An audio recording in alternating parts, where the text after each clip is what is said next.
Altcoins are taking off right now, with this simple metric showing us how powerful the move in altcoins has been. No doubt it's altcoin season right now. Over 3/4 of the top 50 altcoins have outperformed Bitcoin in the last 3 months, and we have Ethereum, BNB and others hitting fresh all-time highs.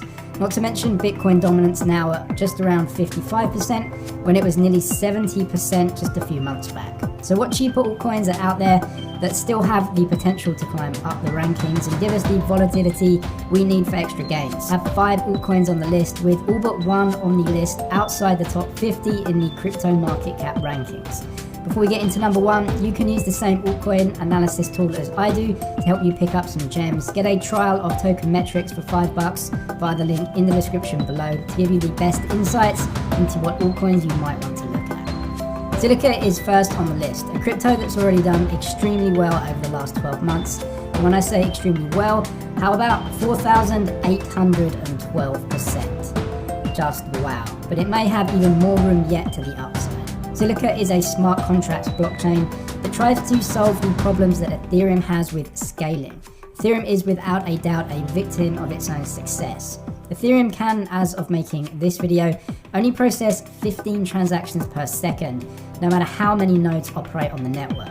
Ethereum 2.0 and other Ethereum upgrades, including the addition of sharding, are supposed to improve the scaling issues as more people use the network. Well, Silica implements sharding on its proof-of-stake blockchain already, giving developers an alternative to making dApps and DeFi projects on the slow, sluggish and expensive Ethereum network. Silica already launched its mainnet back in 2019, which wasn't the best timing for the project, as this was really in the midst of a bear run in the market and the crypto space was soft in terms of uptake and investment. It's definitely not the case today though. We are seeing the biggest bull run ever in crypto, and smart contract blockchains are ever more popular. Sharding is when you break down the blockchain network into more smaller sub-networks in order to process different transactions in parallel, rather than waiting for the entire network to process them all at the same time.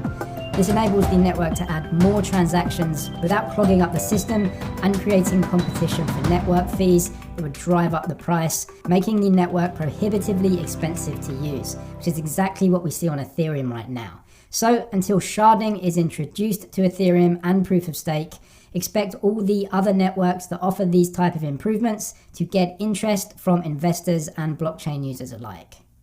The next crypto is Anker, but first, if you're getting value out of this video, make sure to subscribe to the channel if you want daily helpful crypto content, crypto trading guides, and crypto pick videos just like this.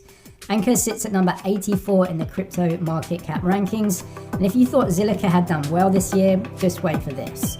Anker has rocketed 12,976% in the past 12 months. It's almost unbelievable. Anker traded on significant volume over the last few weeks with another strong move to the upside, and after a few days of consolidation, seems to be trading up on some higher volumes once more. Anker is a blockchain provider that gives end users simple and easy access to blockchain node creation. The aim of blockchains is to achieve decentralization by allowing anyone with enough computing power to run a node in the blockchain. With modern proof-of-stake blockchains, that means anyone is able to run a node and in turn potentially earn rewards in the form of network fees for their work, the true democratization of computing. In reality though, not everyone can run a node, mainly because it requires a dedicated computer that must have 24/7 runtime, and also it requires a certain level of knowledge to set up and run a node, which 99% of people don't have the time or inclination to do. Well, Anker aims to essentially democratize the running of nodes with a simple to use service that lets any user give some computing power over to run the nodes on virtually all of the modern proof-of-stake blockchains like Ethereum 2.0, Polkadot, Cosmos, Elrond, and more. This is still maybe not an end product for consumers, but may offer a very useful step for entities with enough computing power that runs 24/7 to use some of that to run nodes in blockchains with just a few clicks instead of dedicating resources to run nodes themselves.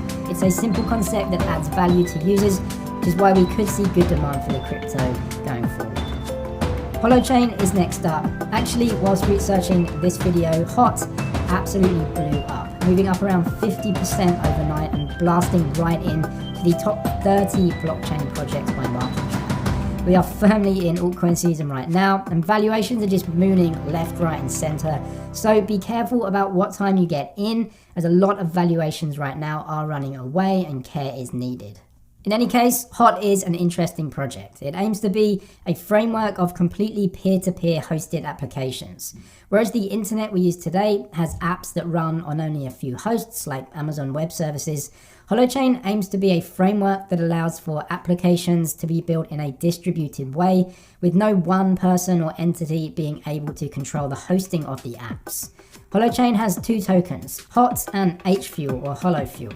HOT is used to invest in Holochain, whilst HoloFuel is used to pay for network fees, and so if you run a node that hosts apps, you'll be paid in HoloFuel. Developers can build dApps on Holochain called H-apps or HAPs, and as an example, an H-app called Fairbnb exists.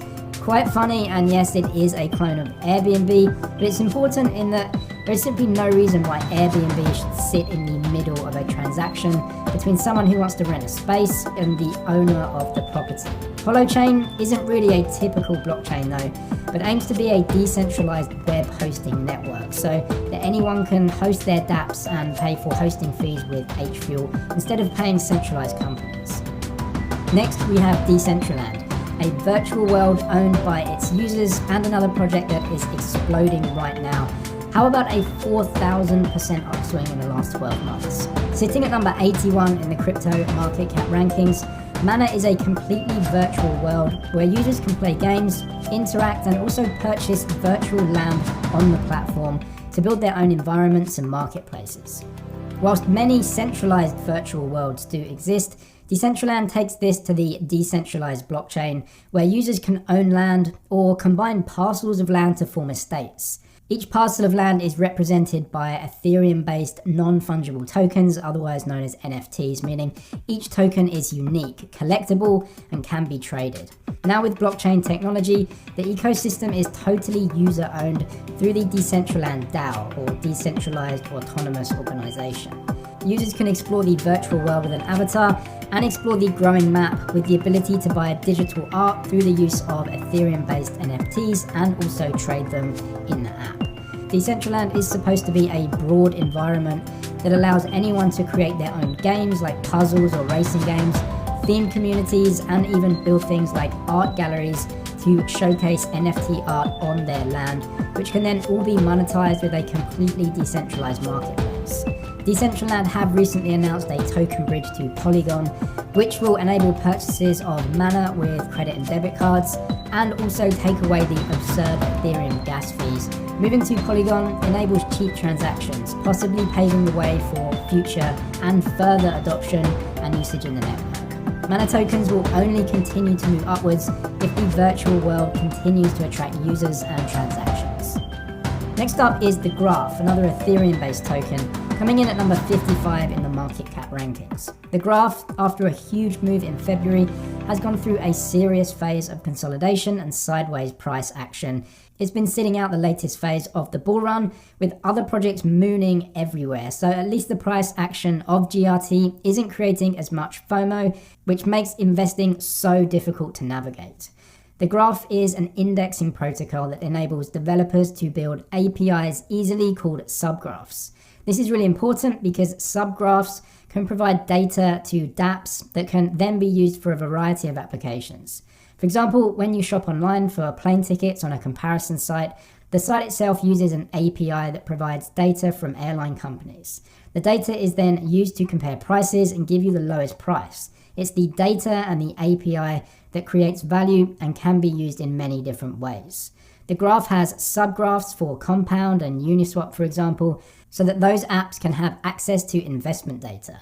The data that the Graph provides can be used to compare yield farming platforms, online marketplaces, and more, or even by dApps themselves that need blockchain and transaction data, just like Decentraland, who uses the Graph to bring relevant pricing information into the Decentraland marketplace. For full disclosure, I own all of the projects mentioned in this video, although they do make up fairly low percentages of my overall diversified portfolio. Altcoins are risky, so be sure to understand that these have the potential to go down faster than they go up, and we are fully in altcoin season right now, meaning these valuations are high. It's always a good idea to invest in bear markets and certainly employ dollar cost averaging on your investments over the longer term. If you want the best altcoin analysis tool, you can get a trial of Token Metrics for $5, linked in the description below. Thank you so much for watching, and I'll see you in the next one.